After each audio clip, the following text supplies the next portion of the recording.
সেদিন চলে গিয়েছিলাম যেমন দিদাদের বাড়ি, তো জামা প্যান্ট পরে ব্যাগ ফ্যাগ রেডি করে তো মাকে নিয়ে চলে গেলাম দিদাদের বাড়ি। বাপি যাবে না, বাপি বললো আমার কাজ আছে, তোরে চল যা।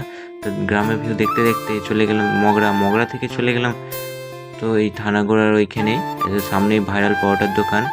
থানাগোড়ার ওইখানে যে মগরা থানাগোড়া ওইখানে টোটো বলেছিল বাবা, টোটো নিতে চলে এসেছে। তো গ্রামের ভিউ দেখতে দেখতে চলে গেলাম দিদাদের বাড়ি। তো দিদাদের বাড়িটা তোমাদের দেখিয়ে দিই। এটা হচ্ছে দিদাদের বাড়ি, এটা হচ্ছে প্রথমকার বাড়িটা, সবার প্রথম হয়েছিল। তারপরে এটা হচ্ছে দ্বিতীয় বাড়িটা। তো এইখানে মানে উপরে ছাদ করেনি, ওই অ্যাডভেস্টার দিয়ে করে দিয়েছিল। তো মায়ের শরীর খারাপ, তাই মা একটু শুয়ে আছে। বাড়িগুলো কমপ্লিট হয়নি, তো বাড়িগুলো হবে, আস্তে আস্তে হচ্ছে। আর এটা হচ্ছে রান্নাঘর করবে। এটা হচ্ছে কমপ্লিট হয়নি, ওরকমই পড়ে আছে। সো এটা ওটা রেখেছে এখানে।